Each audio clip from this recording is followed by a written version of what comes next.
Dear students, मैं आपके साथ डिस्कस कर रही थी सॉइल एनालिसिस, जिसमें मैंने आपके साथ डिस्कस कर लिया था पहली वीडियो में कि सॉइल क्या होती है, सॉइल के क्या फंक्शंस हैं। बहुत सिंपल सा टॉपिक है, सॉइल के क्या फंक्शंस हैं और सॉइल के मेन क्या कंपोनेंट्स हैं, जिसमें मैंने आपके साथ डिस्कस किया था कि सॉइल के मेनली 4 कंपोनेंट्स होते हैं, जिसमें जो सबसे मेजर कंपोनेंट होता है वो होता है इनऑर्गेनिक मिनरल मैटर, वो 45% होता है टोटल वॉल्यूम का सॉइल की। और जो दूसरा कंपोनेंट होता है दैट इज़ ऑर्गेनिक मैटर, जो होता है 5% टोटल वॉल्यूम का, और बाकी बचा 25% एयर, 25% वाटर। ठीक है, आपके साथ डिस्कस कर लिया था इनऑर्गेनिक मैटर भी और ऑर्गेनिक मैटर भी, उसके फंक्शंस भी डिस्कस कर लिए थे। जब हम ऑर्गेनिक मैटर डिस्कस कर रहे थे तो मैंने आपको बताया था ऑर्गेनिक मैटर के फर्दर कंपोनेंट्स होते हैं, और वो क्या होते हैं। ऑर्गेनिक मैटर में डिकेइंग ऑर्गेनिक मैटर होता है 33 to 50%, डिकेड ऑर्गेनिक मैटर होता है 33 to 50%, फ्रेश रिमेन्स होते हैं 10% और लिविंग मैटर होता है 5%। ठीक है, तो इसमें जो ये है that is called decayed organic matter. Decayed organic matter means humus, जो प्लांट्स और एनिमल्स डेड हैं। ठीक है, और वो डेड एनिमल या प्लांट्स फिर डिके हो गए हैं, वो है आपका decayed organic matter. That is plants और animal remains which is dead and that is decomposed, that is called decayed organic matter, और उसको क्या बोलते हैं आप, ह्यूमस। ये ह्यूमस डिस्कस करना है आपने ऑर्गेनिक मैटर में फर्दर। तो students, what is humus?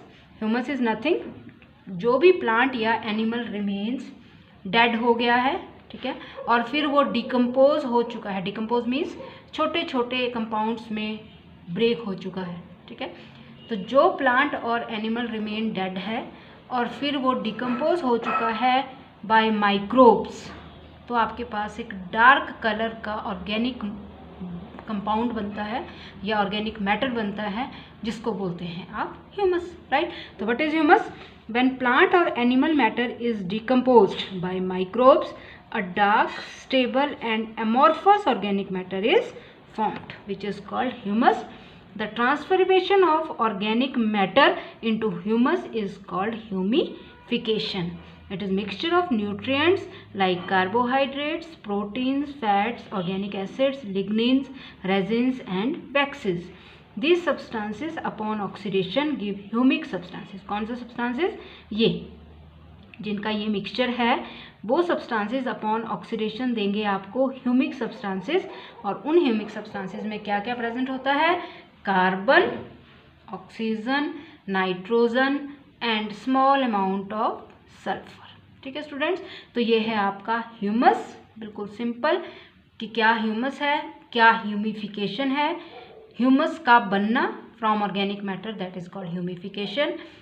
Humus में लार्ज नंबर ऑफ न्यूट्रिएंट्स होते हैं और ये न्यूट्रिएंट्स जब ऑक्सीडाइज होते हैं तो बनते हैं ह्यूमिक सब्सटेंसेस, जिनमें होती है carbon 45 to 60%, oxygen 25 to 45%, hydrogen 4 to 7%, nitrogen 2 to 5% and sulphur 1%। ठीक है, बहुत थोड़ा अमाउंट होता है सल्फर का एंड दैट इज ओनली 1%। ठीक है, तो ह्यूमिक कंपाउंड्स ऑलरेडी बोल दिया आपको। ह्यूमिक कंपाउंड्स डार्क होते हैं, स्टेबल होते हैं, एसिडिक होते हैं, एरोमेटिक होते हैं एंड हाइड्रोफिलिक होते हैं। राइट, तो ये कैरेक्टरिस्टिक्स हैं ह्यूमिक कंपाउंड्स की कि they are dark coloured, acidic, aromatic and hydrophilic, और साथ में स्टेबल होते हैं, साथ में एमॉर्फस होते हैं। नेक्स्ट आ जाओ, जो सबसे इंपॉर्टेंट प्रॉपर्टी होती है ह्यूमिक कंपाउंड्स की या ह्यूमिक सब्सटेंसेस की, वो क्या होती है? उनकी सबसे इंपॉर्टेंट प्रॉपर्टी होती है their ability to form water soluble and water insoluble complexes. ये दोनों तरह के कॉम्प्लेक्सेस बना सकते हैं, water soluble as well as water insoluble. तो one of the most important property of humic substances is their ability to form water soluble as well as water insoluble complexes with metal ions, oxides के साथ, metal ions के साथ, hydroxides के साथ या organic compounds के साथ। ये इनकी सबसे इंपॉर्टेंट प्रॉपर्टी होती है कि इनका कॉम्प्लेक्स सबके साथ बन सकता है, water soluble as well as water insoluble के साथ। अब जो फॉर्मेशन होती है ह्यूमिक कॉम्प्लेक्सेस की, उससे क्या होता है? That is nothing. उसकी फॉर्मेशन से सिर्फ रिडक्शन होती है टॉक्सिसिटी की, ठीक है, कि सॉइल में जो ह्यूमस बनता है, सॉइल में जो ह्यूमिक कॉम्प्लेक्सेस बनते हैं, उनकी कंट्रीब्यूशन होती है टू रिड्यूस द टॉक्सिसिटी। और वो टॉक्सिसिटी किसकी रिड्यूस करते हैं? जो आपकी सॉइल में टॉक्सिसिटी होती है ड्यू टू एल्यूमिनियम या एसिडिक सॉइल की वजह से, उसको रिड्यूस करते हैं ह्यूमस कंपाउंड। ये जो ह्यूमिक सब्सटेंसेस होते हैं, they are further divided into 3 groups, और ये जो डिवीज़न है that is based upon their stability and solubility in acids and alkalis. Acid में सॉल्युबल हैं, एल्कली में सॉल्युबल हैं, कि दोनों में सॉल्युबल हैं, और क्या उनकी स्टेबिलिटी है, उसके बेस पे आप डिवाइड करते हो इनको 3 ग्रुप्स में। एक होता है ह्यूमिक एसिडिक ग्रुप, दूसरा होता है फल्विक एसिडिक ग्रुप, और तीसरा होता है ह्यूमिन ग्रुप, ठीक है। तो ये 3 ग्रुप्स हैं, एक एक करके डिस्कस करते हैं। First is humic acidic group. Students, humic acidic group simple है, इसमें आपके पास वो कंपाउंड्स आएंगे जिनका होता है मीडियम मॉलिक्यूलर मास और जो बेसिस में सॉल्युबल होते हैं, ठीक है। This compounds are precipitated by acids, और एसिड्स कौन कौन से होते हैं इसमें? जैसे आपके कार्बोक्सिलेट हो गए या फिनोलेट ग्रुप हो गए, वो एसिडिक ग्रुप होते हैं इनमें। And can form complexes with cations such as calcium, magnesium, iron etcetera. दूसरा है आपका fulvic acidic group.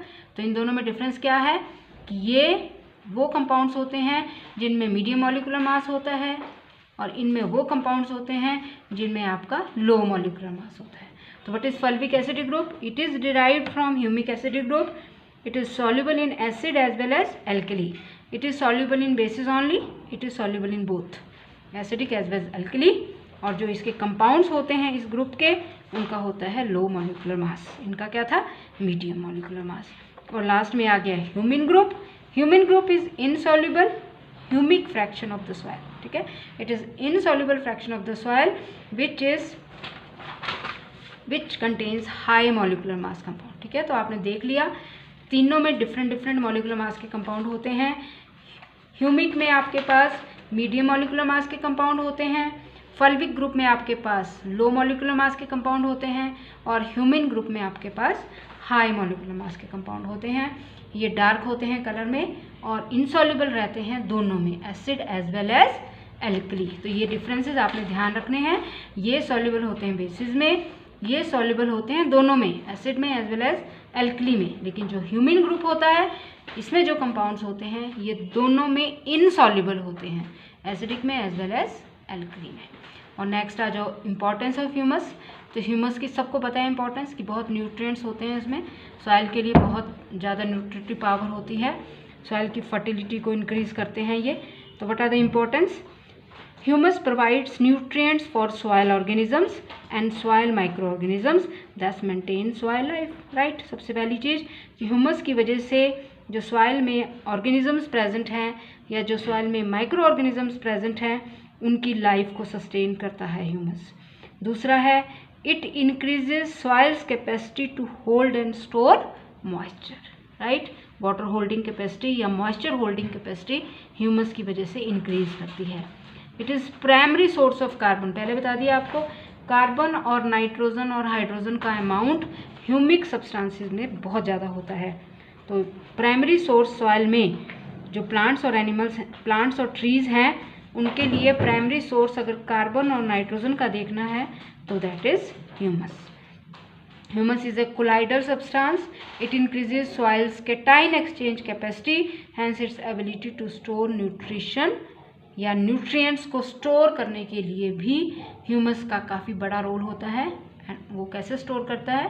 Bye chelation. एक तरह के कम्प्लेक्स कंपाउंड्स बनते हैं जिनको आप कोऑर्डिनेशन कॉम्प्लेक्सेस भी बोल सकते हो, वो बनते हैं और उस वजह से सॉइल की जो फर्टिलिटी है वो करती है इंक्रीज।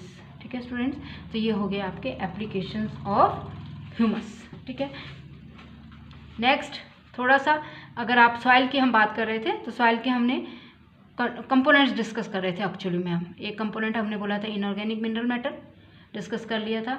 दूसरा कंपोनेंट हमने डिस्कस किया था ऑर्गेनिक मैटर, जिसमें ह्यूमस जो मेन कंपोनेंट है वो हमने डिस्कस कर लिया। अब सॉइल में आपने याद रखना है, सॉइल में कुछ नाइट्रोजनस कंपाउंड भी होते हैं, ठीक है, थोड़ा थोड़ा अमाउंट होता है उनका।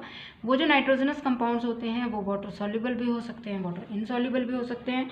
वाटर सॉल्युबल नाइट्रोजनस कंपाउंड कौन से होते हैं? Nitrates, ammoniacal compounds, amides, amino acids etcetera. Water insoluble कौन से होते हैं?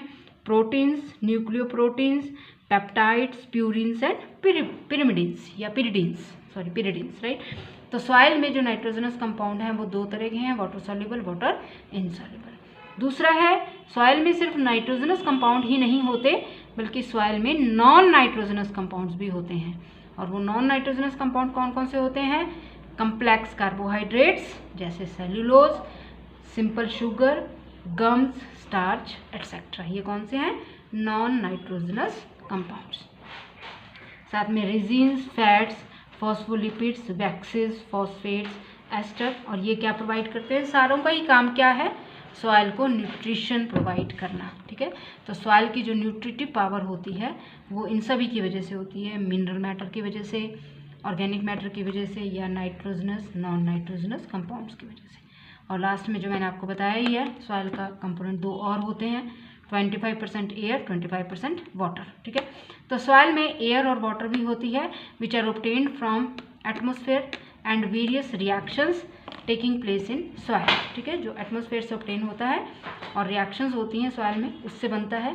Composition of soil air is nitrogen 79.20%, oxygen 20.60%, carbon dioxide 0.30%, ठीक है। ये कंपोजिशन ऑफ सॉइल की एयर कंपोजिशन, मतलब सॉइल में जो एयर की कंपोजिशन है वो है कि नाइट्रोजन उसमें 79.20% है, ऑक्सीजन 20.60% है, कार्बन डाइऑक्साइड 0.30%, ठीक है। और वाटर प्रेजेंट है वो 25% है टोटल का, वो आपको बता दिया है पहले ही।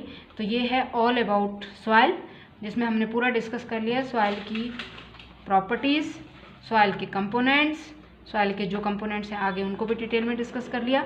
तो स्टूडेंट्स आपने ध्यान से अपनी सारी असाइनमेंट्स बनानी है, मैं बार बार रिपीट कर रही हूँ, अपनी पूरी असाइनमेंट्स आपने तैयार करके रखनी है। मैं किसी भी टाइम किसी भी स्टूडेंट्स को बोल सकती हूँ कि अपनी असाइनमेंट मुझे सेंड करो, ठीक है। तो टाइम लिमिट दी जाएगी आपको और उस टाइम लिमिट में ही आपको अपनी असाइनमेंट सेंड करनी होगी, राइट। Thank you.